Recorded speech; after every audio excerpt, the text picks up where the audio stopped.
Goal, nation's leading institute.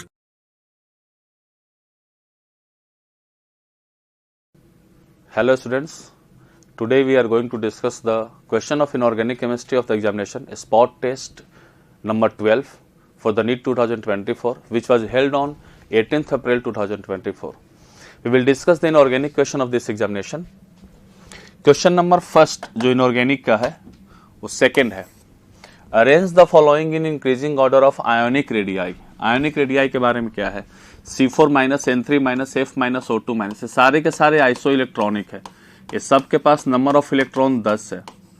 तो iso electronic में एक चीज हम सिंपली बताए थे कि आइसो इलेक्ट्रॉनिक में जनरली 99% केस में वैलिड हो जाता है कि अगर निगेटिव चार्ज बढ़ेगा तो साइज बढ़ेगा और अगर पॉजिटिव चार्ज बढ़ेगा तो साइज घटेगा. ऐसे इसको निकालने का तरीका होता है बेसिकली जेड इफेक्टिव से, लेकिन आप ऐसे भी या फिर दूसरे भाषा में बोल सकते हैं कि नंबर ऑफ प्रोटॉन अगर बढ़ेगा, एटॉमिक नंबर बढ़ेगा तो साइज छोटा होगा और नंबर ऑफ प्रोटॉन घटेगा तो साइज बड़ा होगा. तो इसमें सबसे ज़्यादा चार्ज इस पे है तो C4 माइनस का सबसे बड़ा, उसके बाद N3 माइनस का, उसके बाद F माइनस का और सबसे छोटा हो जाएगा O2 minus. This is the correct order of size for the ionic radii. देख लीजिए कौन सा है. इंक्रीजिंग ऑर्डर पूछ रहा है तो सबसे कम F माइनस का होगा, then O2 minus, then N3 minus, then C4 minus. Third option, second का थर्ड ऑप्शन करेक्ट है. नेक्स्ट क्वेश्चन पे चलते हैं. अगला क्वेश्चन क्या बोलता है? क्वेश्चन नंबर 5 है. Which of the following compounds does not exist. कौन एग्जिस्ट नहीं करता है? BF3 ए बोरन फैमिली का क्वेश्चन है, रिएक्शन विथ हेलोजन में. इसमें लिखा हुआ है कि all boron family react with halogen to form the trihalides. AX3 या EX3 जिसको बोलते हैं, EX3 का जहां पे E क्या क्या हो सकता है? बोरन, एल्युमिनियम, गैलियम, इंडियम और थैलियम, ये सारे बनाते हैं. एक्सेप्ट कौन नहीं बनता है? TLI3 एग्जिस्ट नहीं करता है. ऐसे Tl का +3 ऑलरेडी अनस्टेबल है.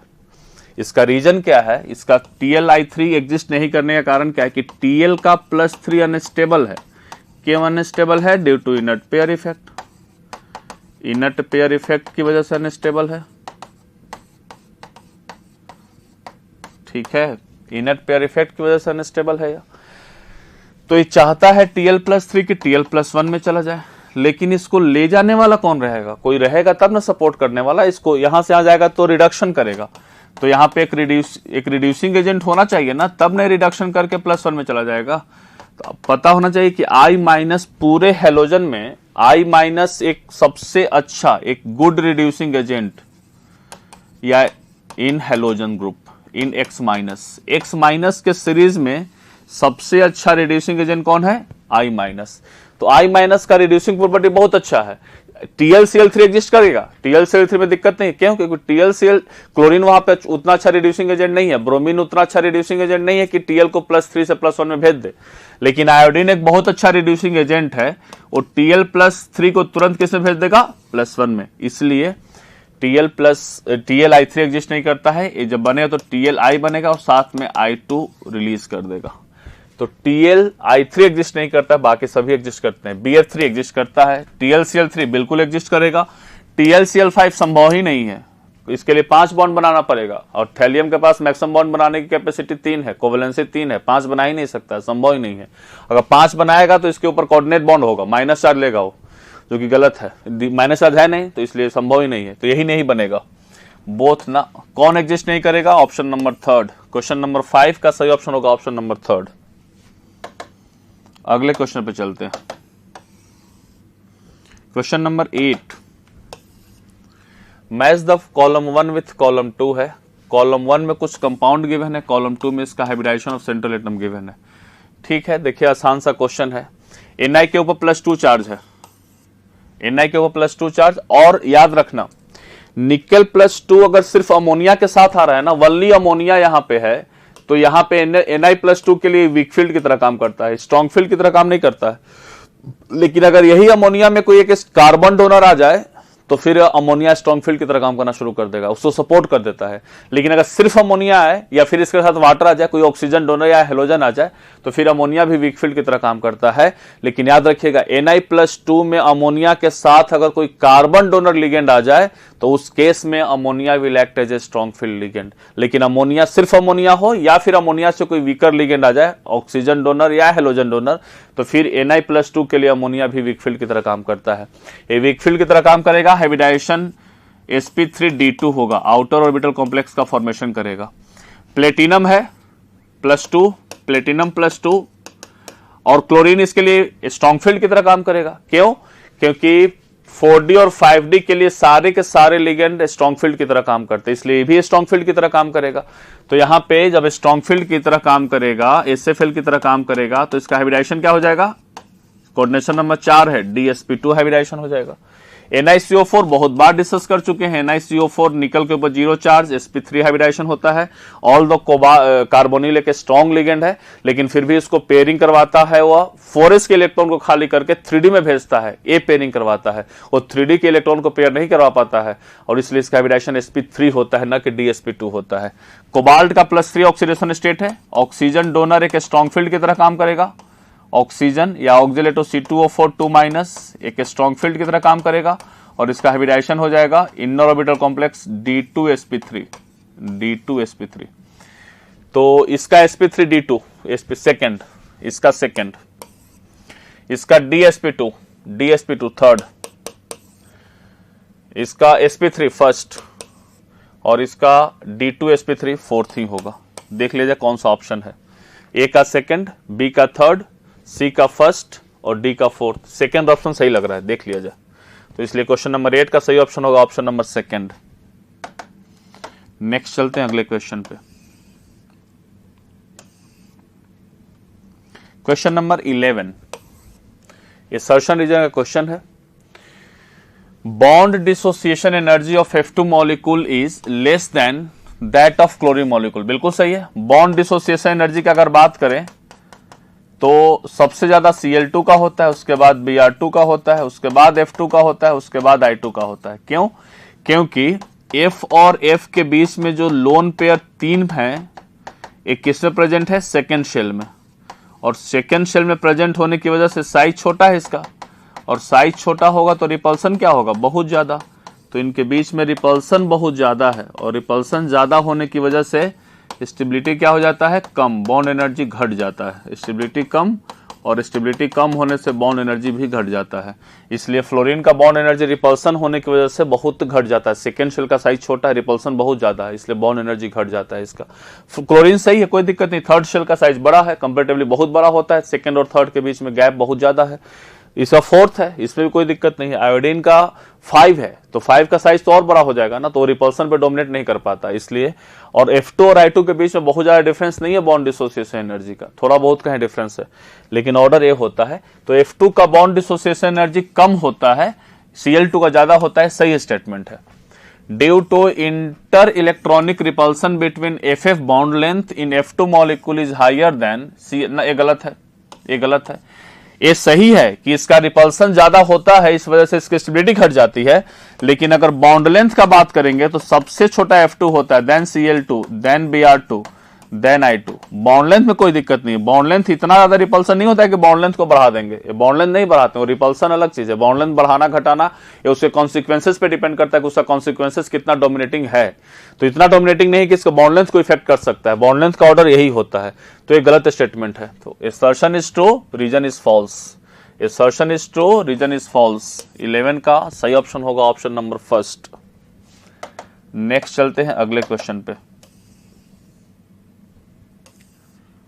Question number 14, select one among following order is correct. कौन सा करेक्ट है?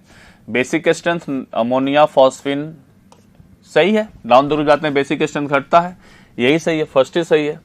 एसिडिक नेचर H2O नहीं, गलत है ना, H2T सबसे ज्यादा होगा। एसिडिक स्ट्रेंथ क्या है? Ka value H2O, H2S, H2Se, H2T, ये होता है ऑर्डर सही। ये तो गलत है, T ये गलत हो गया, ये गलत ऑर्डर है सर। ये है एसिडिक स्ट्रेंथ का। Boiling point HF HCl, HBr और HI का बॉइलिंग पॉइंट का देखते हैं। सबसे ज्यादा HF का, क्योंकि इसमें हाइड्रोजन बॉन्डिंग है। उसके बाद इस सब में वैन डर वाल्स फोर्सेस है, and van der Waals forces is directly proportional to molecular weight. तो इसके बाद HI का हो जाएगा, उसके बाद HBr का होगा और सबसे कम HCl का होगा। देख लिया जाए क्या ऑर्डर दिया है। इसमें सबसे कम HBr का दिया, उसके बाद HI का, सबसे ज्यादा HCl का दे दिया। ये गलत ऑर्डर है, ये सही ऑर्डर है। सबसे ज्यादा HF, then HI, HBr and then HCl होता है। बॉइलिंग पॉइंट इसमें दिया है H2O, H2T ना, इसमें भी गलत है ना। सबसे ज्यादा H2O का बॉइलिंग पॉइंट होगा, उसके बाद H2TE का होगा। इसमें भी वही कॉन्सेप्ट है, H2O में हाइड्रोजन बॉन्डिंग है और बाकी सब में वैन डर वाल्स फोर्सेस है। H2SC सबसे कम H2S का हो जाएगा। इन सभी में वैन डर वाल्स फोर्सेस है, तो ये भी गलत ऑर्डर है। तो सही कौन सा है? फर्स्ट। इसलिए 14 का सही ऑप्शन होगा ऑप्शन नंबर फर्स्ट। नेक्स्ट चलते हैं अगले क्वेश्चन पे। Question number 17, all the 4 sigma bonds in perchlorate. Perchlorate क्या है? ClO4 माइनस है। परक्लोरेट में जो पाई बॉन्ड बनते हैं वो पाई बॉन्ड कौन सा है? इसका हाइब्रिडाइजेशन sp3 है। देखिए इसमें क्वेश्चन पूछता है कि पी पाई बॉन्ड बनेगा कि डी पाई बॉन्ड बनेगा, कौन सा पाई बॉन्ड है इसमें। तो इसके लिए एक ट्रिक क्या है कि sp3 हाइब्रिडाइजेशन हो गया, क्लोरीन का sp3। और याद रखना कि हाइब्रिड ऑर्बिटल पाई बॉन्ड नहीं बनाते हैं। हाइब्रिड ऑर्बिटल या तो सिग्मा बॉन्ड बनाएंगे या फिर लोन पेयर को रखेंगे। Pi bond always formed by the pure atomic orbitals. तो sp3 मतलब इस क्लोरीन के पास 3 p था और तीनों p हाइब्रिडाइजेशन में इन्वॉल्व हो चुका है। इसका मतलब या तो सिग्मा बॉन्ड रखेगा या लोन पेयर रखेगा, पाई बॉन्ड तो रखेगा नहीं। इसका मतलब इस क्लोरीन को कोई भी पाई बॉन्ड p ऑर्बिटल में बनाने की क्षमता नहीं है। जो भी पाई बॉन्ड बनाएगा सारा डी पाई से बनाएगा। तो इस क्लोरीन का जो ओवरलैपिंग होगा, क्लोरीन का, अच्छा सिग्मा बॉन्ड के बारे में पूछ रहा है, सॉरी ये पाई बॉन्ड नहीं पूछ रहा है, ये सिग्मा बॉन्ड के बारे में पूछ रहा है। सिग्मा बॉन्ड में कौन सा? सिग्मा बॉन्ड हाइब्रिड ऑर्बिटल लेता है, pi bond pure atomic orbital. इसमें जो भी पाई बॉन्ड बनेगा तीनों का तीनों पाई बॉन्ड डी पाई ओवरलैपिंग है, क्योंकि sp3 है, p तीनों खत्म हो चुका है। अब जो भी पाई बॉन्ड बनाएगा वो डी से बनाएगा, ठीक है। सिग्मा पूछ रहा है तो सिग्मा का जो ओवरलैपिंग होगा इसमें क्लोरीन का sp3 यूज होगा और ऑक्सीजन का p ऑर्बिटल यूज होता है, क्योंकि ऑक्सीजन का एक जो लोन पेयर हो जाता प्रेजेंट रहता है इसमें, एक p ऑर्बिटल इसका अनपेयर्ड होता है, वही ओवरलैपिंग करता है। इसमें भी सिग्मा बॉन्ड कौन सा होगा? sp3p, इसमें भी sp3p और इसमें भी sp3p का ओवरलैपिंग होगा। तो चारों के चारों बॉन्ड sp3p बॉन्ड है, sp3p बॉन्ड है। ऑक्सीजन का हाइब्रिडाइजेशन नहीं है, क्लोरीन का हाइब्रिडाइजेशन है, इसलिए सब गलत है। इसका हाइब्रिडाइजेशन नहीं, इसका हाइब्रिड ऑर्बिटल नहीं, इसका प्योर एटॉमिक ऑर्बिटल। sp2 नहीं है, sp3 है। तो इसलिए 17 का सही ऑप्शन होगा ऑप्शन नंबर सेकंड। नेक्स्ट चलते हैं अगले क्वेश्चन पे। Question number 20, when NH4Cl is mixed with Nessler's reagent in the solution, a PPT is obtained. The color of the PPT is brown. कैसा होता है? NH4Cl, NH4 प्लस आयन का iodide of Millon's base का formation होता है इन the presence of base KOH। तो एक compound बनाता है NH2HgOHgI, एक कंपाउंड का फॉर्मेशन करता है, इसका ब्राउन पीपीटी होता है, ब्राउन पीपीटी होता है और इसका नाम हो जाता है iodide of Millon's base, iodide of Millon's base, और इसी का ब्राउन कलर होता है। तो इसलिए कैसा कलर देगा? ब्राउन। ये सॉल्ट एनालिसिस है, पी ब्लॉक में अमोनिया के डिटेक्शन में इसका यूज भी होता है कि how you can identify the ammonia. तो अमोनिया का आइडेंटिफिकेशन में इसका नेस्लर्स रिएजेंट के साथ जब अमोनिया गैस को पास किया जाता है, अमोनियम आयन को पास किया जाए in the presence, then brown PPT is obtained of iodide of Millon's base. अब फोर्थ ऑप्शन 20 का सही ऑप्शन होगा ऑप्शन नंबर 4। नेक्स्ट चलते हैं अगले क्वेश्चन पे। 24, question number 24, SnCl2 act as a reducing agent because. देखो SnCl2 में याद रखना टीन में ज्यादा स्टेबल Sn+4, Sn+2 में Sn+4 ज्यादा स्टेबल होता है। सब में जैसे कार्बन, सिलिकॉन, जर्मेनियम, टीन और लेड का बात किया जाए, लेड का तो +4 +4 +4 +4 +4 और इसका +2 भी आएगा। कार्बन का +2, सिलिकॉन का +2, जर्मेनियम का +2, टिन का +2 एंड लेड का +2। इन सब में +4 ज्यादा स्टेबल होता है, सिर्फ किसको छोड़कर, लेड को छोड़कर। ठीक है, तो Sn+4 ज्यादा स्टेबल है, Sn+2 है, ये तुरंत किस में कन्वर्ट हो जाएगा, Sn+4 में। तो इसलिए जब Sn+2 से Sn+4 जाएगा तो क्या करेगा, ऑक्सीडेशन काम करेगा। जब ऑक्सीडेशन होगा तो कैसा काम करेगा, act as a reducing agent. तो SnCl2 act as a reducing agent, सही है। बिकॉज कारण क्या है, SnCl2 can accept electron readily, नहीं इलेक्ट्रॉन को एक्सेप्ट करेगा तो और ऑक्सीडेशन से घट जाएगा, कहां से रिड्यूसिंग एजेंट की तरह काम करेगा, गलत है। Sn+2 is more stable then Sn+4, ये भी गलत है। Sn+4 ज्यादा स्टेबल होता है, Sn+2 कम स्टेबल होता है। Sn+4 is more stable then Sn+2, बिल्कुल सही है। तभी तो Sn+4 ज्यादा स्टेबल है, इसी वजह से Sn+2 को Sn+4 में कन्वर्ट करना चाहता है और ऑक्सीडेशन करके रिड्यूसिंग एजेंट की तरह बिहेव करना चाहता है। Sn+2 can easily converted into metallic tin, ना ये भी गलत है।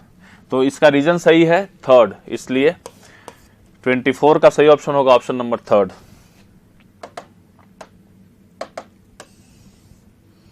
Question number 26. Which of the following is correct statement? F2 has higher dissociation energy than Cl2, गलत है ना। अभी बात की है बॉन्ड डिसोसिएशन एनर्जी किसकी ज्यादा होती है, Cl2 की, देन Br2 की, देन F2, और सबसे कम I2 की होती है। तो इसमें बोला है कि F2 has higher dissociation energy than Cl2, गलत है। F has higher electron affinity than, ये भी गलत है। इलेक्ट्रॉन एफिनिटी में हर में बोरन से boron, carbon, nitrogen, oxygen, fluorine तक, aluminium, silicon, phosphorus, sulphur and chlorine. अगर हम इलेक्ट्रॉन एफिनिटी का बात करें तो सेकेंड पीरियड के एलिमेंट का कम होता है, थर्ड पीरियड एलिमेंट का ज्यादा होता है इलेक्ट्रॉन एफिनिटी। तो फ्लोरीन का नहीं ज्यादा होगा, क्लोरीन का ज्यादा होगा, ये भी गलत स्टेटमेंट है। HF is stronger acid than HCl, ये भी गलत है सर। HF, HCl, HBr और HI में Ka का बात करें तो सारे में बढ़ेगा, इसको याद रखना है। नाइट्रोजन फैमिली हो, ऑक्सीजन हो, हेलोजन हो, सारे के हाइड्राइड में डाउन द ग्रुप जाने पे एसिडिकेशन बढ़ता है। इसका दो रीजन है, पहला रीजन है कि इसका बॉन्ड डिसोसिएशन एनर्जी कम है, HI का बॉन्ड बड़ा है इसलिए इजिली टूट जाएगा तो इजिली H+ दे देगा, एसिडिकेशन ज्यादा होगा।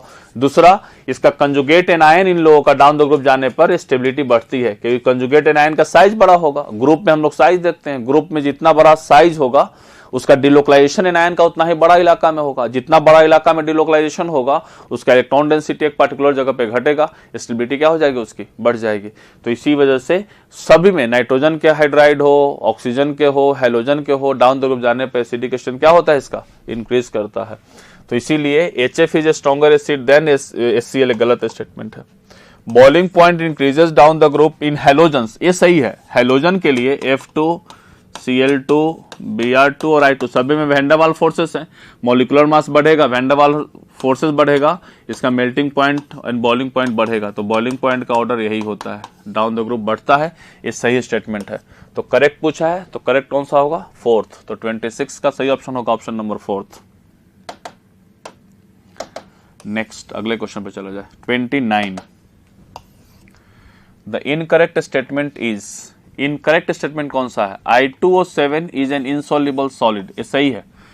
I2O5 भी इनसॉल्युबल है, I2O7 भी इनसॉल्युबल है, ये दोनों इनसॉल्युबल सॉलिड है। NCERT का लाइन है reaction with oxygen of halogen में, देखिएगा इसको। I2O5 is a very good oxidizing agent, ये भी सही है। ClO2 is used in the bleaching agent for the paper pulp industry, ये भी सही है, यूज इसका होता है। HF इज सॉलिड, ये गलत है। HF या तो लिक्विड होगा फ्यूम्स के फॉर्म में या फिर गैस होगा, सॉलिड कभी HF नहीं हो सकता है, तो इसलिए गलत स्टेटमेंट है। इनकरेक्ट पूछा है तो 129 का सही ऑप्शन होगा ऑप्शन नंबर फोर्थ। नेक्स्ट चलते हैं अगले क्वेश्चन पे। Question number 32, in trimer of sulphur trioxide each sulphur atom is bonded with, sulphur trioxide SO3 है, इसका ट्राइमर बनाना है, 3 मॉलिक्यूल को ऐड कर देना है, H3O9 बना देना है।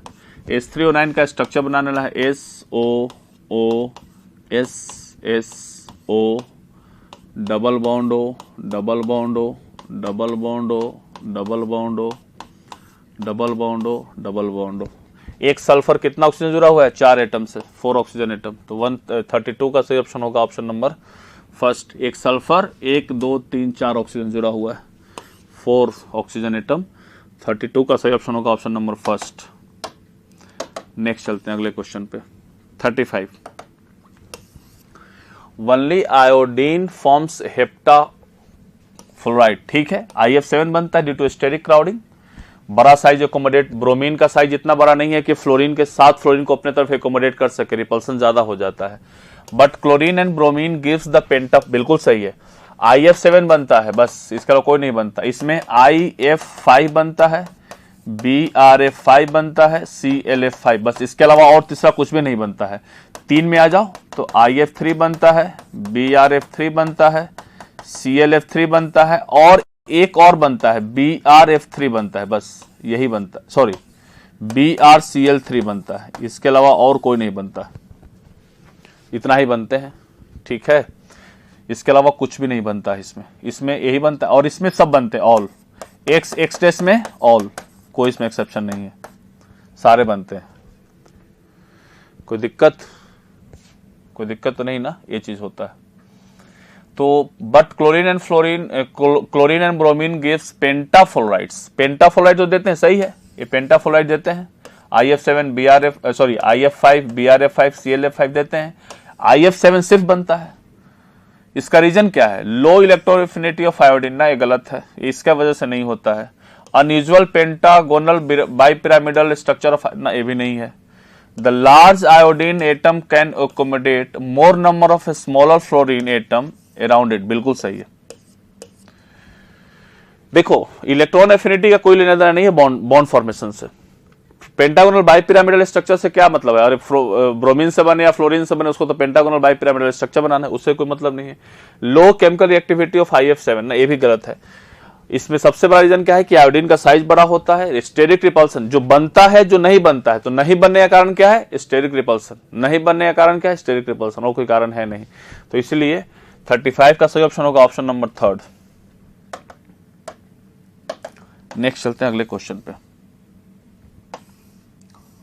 Question number 38, the acid having OO linkage, OO linkage, तो मैं बताया था आपको कि OO लिंकेज के लिए ऑक्सीडेशन स्टेट निकाल लीजिए, ऑक्सीडेशन स्टेट निकाल लीजिए, और ऑक्सीडेशन स्टेट अगर मैक्सिमम के बराबर आता है तो उसमें OO लिंकेज होगा, ठीक है। H2H2O3, ये तो काम खत्म है, इसका तो structure S double bond O double bond S OH, ये है H2SO3, हाइपो सॉल्यूशन होता है इसका, ये वाला कंपाउंड है, तो इसमें कोई है ही नहीं, काम खत्म है। 6 दूनी 12 में से 2 गया 10 प्लस 5 आ जाएगा, मैक्सिमम से कम है, लेस देन मैक्सिमम है। इसमें तो SS लिंकेज हो सकता है, OA लिंकेज नहीं हो सकता इसमें। H2H2O8 में 8 दूनी 16 में से 2 गया 14, ये है, सॉरी 1 मिनट, ऑक्सीडेशन स्टेट अगर मैक्सिमम के बराबर आता है तो इसमें कौन सा लिंकेज होगा? SOS लिंकेज, इसमें तो नहीं होगा ना, इसमें नहीं होगा। ऑक्सीडेशन स्टेट इसमें मैक्सिमम से ज्यादा होगा तब ना परऑक्सी लिंकेज होगा, तब इसमें SOOS लिंकेज होगा, SOOS लिंकेज होगा। तो ऑक्सीडेशन स्टेट मैक्सिमम से ज्यादा आना चाहिए, बराबर में तो SOS लिंकेज होता है, मैक्सिमम से ज्यादा आना चाहिए, जो कि इसमें होता है +7। ऑक्सीजन का प्लस, सल्फर का +7 पॉसिबल है नहीं, +6 ही होगा। तो इसका जब लिंक स्ट्रक्चर बनाएंगे तो इसमें ये वाला होगा, देख लीजिए जरा सा। H2H2O8 का जब स्ट्रक्चर बनाएंगे तो SOOS लिंकेज होगा। ये बच्चों को स्ट्रक्चर बनाने में दिक्कत नहीं हो, इसलिए पहले ही ऑक्सीजन स्टेट में पढ़ा दिया जाता है। अगर दो सेंट्रल एटम है तो ऑक्सीडेशन स्टेट निकालिए, ऑक्सीडेशन स्टेट मैक्सिमम से कम है तो उसमें एक्सेस लिंकेज, अगर SS लिंकेज का बात करेंगे, मैक्सिमम के बराबर है तो SOS लिंकेज, अगर मैक्सिमम से ज्यादा है तो SOOS मतलब परऑक्सी लिंकेज होगा। इसका मात्र सारे ऑक्सीजन एसिड में मात्र एक एक्सेप्शन है, ये तो सल्फर का बात नहीं कर रहे हैं, सारे ऑक्सीजन एसिड में एक मात्र एक्सेप्शन है H4P2O5, वो पहले भी हम इसमें सॉल्यूशन में हम लोग डिस्कस कर चुके हैं, क्योंकि उसमें रीजन ये होता है कि PP बॉन्ड और PH बॉन्ड साथ में नहीं आता है, दोनों में से कोई एक ही बॉन्ड आएगा, तो इसलिए उसमें ये रूल को फॉलो नहीं करता है। बाकी सब में यही रूल फॉलो करेंगे, S double bond O double bond O OH double bond O double bond O, this is the structure of H2H2O8। तो इसलिए थर्ड ऑप्शन सही, जिसमें O लिंकेज होता है। 6 दूनी 12 में से 2 गया 10, 6 दूनी 12 में से 2 गया 10 और 4 है तो 2.5, इसमें तो SS लिंकेज होता है, एसएस लिंकेज होता है, ये तो पोली है, पोली एसिड है, पॉलीथायोनिक एसिड है, पॉलीथायोनिक एसिड में यही एसएस लिंकेज चलते रहता है। और बाकी सब में बस इसमें एसएस होता है, बगल वाले में S double bond O, double bond O, double bond O, double bond O, OH OH, सब में यही स्ट्रक्चर हो जाएगा। This is the structure S S सब में। अब टर्मिनल पे S double bond O, double bond O, double bond O, double bond O, OH OH, यही चलता रहेगा। ठीक है, तो इसमें तो ओ लिंकेज संभव ही नहीं है, तो इसलिए सही ऑप्शन कौन होगा? थर्ड। इसका स्ट्रक्चर यहां पे बनाया हुआ है। अगले क्वेश्चन पे चलते हैं 41। Question number 41, select the incorrect statement. Dipole moment of ammonia is due to orbital dipole and resultant dipole in the same direction. बिल्कुल सही है। अमोनिया का ये इधर खींचेगा, ये इधर खींचेगा, इधर खींचेगा, इधर खींचेगा, इन तीनों का नेट डाइपोल मोमेंट ऊपर हो जाएगा, तो दोनों का सेम डायरेक्शन में है। बिल्कुल सही हो जाएगा। In BF3 bond dipoles are higher but dipole moment is 0। बिल्कुल सही। बॉन्ड डाइपोल तो है BF3 में, क्योंकि दोनों के बीच में इलेक्ट्रोनेगेटिविटी का डिफरेंस है, तो बॉन्ड डाइपोल तो है, लेकिन ये इधर खींचेगा, इधर खींचेगा, इस दोनों की वजह से नेट डाइपोल मोमेंट नीचे और इसकी वजह से ऊपर, दोनों B और F के बीच में ही डाइपोल मोमेंट है, इसलिए म्यू क्या हो जाएगा? 0। इसका ये नॉन पोलर मॉलिक्यूल है, तो डाइपोल मोमेंट 0 होता है, लेकिन बॉन्ड डाइपोल होता है, ये भी सही है। Dipole moment is a vector quantity, सही है। O2H2 शो बॉन्ड डाइपोल ना, इसमें बॉन्ड डाइपोल कहां से हो जाएगा? दोनों का इलेक्ट्रोनेगेटिविटी डिफरेंस 0 है, कहां से बॉन्ड डाइपोल होगा? दोनों नॉन डाइपोल, दोनों का म्यू 0 होता है, बॉन्ड डाइपोल है ही नहीं दोनों में, दोनों नॉन जीरो मॉलिक्यूल है, तो इसलिए इनकरेक्ट पूछ रहा है, तो फोर्थ हो जाएगा इनकरेक्ट। तो 41 का सही ऑप्शन होगा ऑप्शन नंबर 4। नेक्स्ट चलते हैं अगले क्वेश्चन पे 44। Question number 44 insertion reason question है। Arsenic to bismuth, arsenic to bismuth, Nana Patekar, Aishwarya सब बीमार। There is only a small increase in covalent. बिल्कुल सही स्टेटमेंट है। ए स्मॉल डिक्रीज होता है, सब में वैलिड है, इसमें नहीं। यहां से डी ब्लॉक का इन्वॉल्वमेंट शुरू हो जाता है और यहां से डी ब्लॉक के इन्वॉल्वमेंट होने की वजह से डी कॉन्ट्रैक्शन आ जाता है और यहां पे फिर लेंथरवाइड कॉन्ट्रैक्शन आ जाता है। तो इनमें साइज तो बढ़ेगा, शेल बढ़ने से साइज तो बढ़ेगा, लेकिन डी कॉन्ट्रैक्शन और लेंथरवाइड कॉन्ट्रैक्शन उस शेल के कॉन्ट्रैक्ट कर देता है। इसलिए इंक्रीमेंट अगर आएगा भी तो बहुत माइन्यूट इंक्रीमेंट आता है, कम इंक्रीमेंट आता है। जितना ज्यादा नाइट्रोजन फास्फोरस में बढ़ेगा उतना फास्फोरस आर्सेनिक में नहीं, आर्सेनिक से एंटीमोनी में नहीं, एंटीमोनी से बिस्मथ में और कम हो जाएगा। तो बिल्कुल सही स्टेटमेंट है। आर्सेनिक से बिस्मथ जाने में बढ़ेगा लेकिन थोड़ा कम बढ़ेगा, क्योंकि इसमें लेंथरवाइड DNF का कॉन्ट्रैक्शन आता है। DNF orbital are completely filled in heavier members of group 50। बिल्कुल सही रीजन है, इसी वजह से, क्योंकि D और F का कॉन्ट्रैक्शन की वजह से, D कॉन्ट्रैक्शन और F कॉन्ट्रैक्शन की वजह से साइज उसका कम बढ़ता है। ये सही स्टेटमेंट है। असर्शन रीजन दोनों सही है and reason is the correct explanation of assertion. तो इसलिए 44 का सही ऑप्शन होगा option number 3। Question number 47, the incorrect matching pair is. ठीक है, देखो इस सॉल्ट का कुछ नाम दिया है। देखिए एक बार थोड़ा सा बच्चे आप लोग ध्यान दीजिएगा इसको, ये बच्चे इसको लाइटली, एक्चुअली ये चैप्टर बेसिकली पहले जब मेट्रोलॉजी था तो मेट्रोलॉजी में सब कुछ और का नाम हम लोग पढ़ लेते थे, अब और का नाम तो पढ़ना नहीं। लेकिन एक क्वेश्चन पी ब्लॉक में, जब पी ब्लॉक आप पढ़ेंगे तो पी ब्लॉक में हर एक ग्रुप में जो अकरेंस है, अकरेंस में दिया हुआ है, जैसे सभी का सभी सल्फर के अकरेंस का फॉर्मूला गिवन है। ठीक है, ये सल्फर के अकरेंस में देखिएगा जाके ऑक्सीजन फैमिली में अकरेंस, तो सल्फर के अकरेंस में सारा फॉर्मूला होगा। ये वहां से आपको पूछ सकता है फॉर्मूला देकर, क्योंकि ये सब और का नाम होते हैं। तो मेट्रोलॉजी पहले बच्चा पढ़ता था तो मेट्रोलॉजी में पढ़ लेता था, अब मेट्रोलॉजी हट गया है तो इसलिए ये सब बच्चा को ध्यान में नहीं आता है। फॉर्मूला बाय द वे भूल जाए, थोड़ा बहुत गलती कर दे तो फिर 4 नंबर जाने की चांस होती है। ठीक है ना, तो इसलिए उसको एक बार जरूर देख लेना है कि सारे पी ब्लॉक में जो अकरेंस है ग्रुप वाइज, उस अकरेंस में कोई केमिकल फॉर्मूला है तो उसको नोट करके उसको याद कर लेना है। ठीक है, जैसे इसमें देखा जाए एप्सम सॉल्ट MgSO4.7H2 सही है। Incorrect matching pair barite C, ये गलत हो गया। बेराइट क्या होता है? BaSO4 है, ये गलत स्टेटमेंट है, यही सही हो जाएगा second option. Gypsum CaSO4.2H2O, half H2O हो जाएगा, प्लास्टर ऑफ पेरिस आ जाएगा। गलेना PbS सही है। जिंक ब्लेंड ZnS हो जाएगा। तो करेक्ट इनकरेक्ट कौन सा है? सेकंड ऑप्शन इनकरेक्ट है। नेक्स्ट चलते हैं अगले क्वेश्चन पे, question number 50। Among the halides BCl3, AlCl3, GaCl3 and InCl3, the decreasing Lewis acid character is A B C D, बाबू यही डिक्रीजिंग में BCl3, then AlCl3, then GaCl3, sorry गलत order लिख रहे हैं ना, एक मिनट, डिक्रीजिंग ऑर्डर में BCl3, AlCl3, GaCl3, InCl3, यही इसका लुईस एसिडिक नेचर होता है। क्योंकि इलेक्ट्रोनिगेटिविटी घटता है तो इलेक्ट्रॉन खींचने का पावर घटेगा और एसिडिक स्ट्रेंथ घटता चला जाएगा। तो इसको ए दिया है ना, ए, उसके बाद बी, सी और डी, एकदम बिल्कुल रेगुलर ट्रेंड है, ABCD, फर्स्ट ही सही है। तो 50 का सही ऑप्शन होगा option number first. This is all about your inorganic question. Thank you everyone, thank you so much.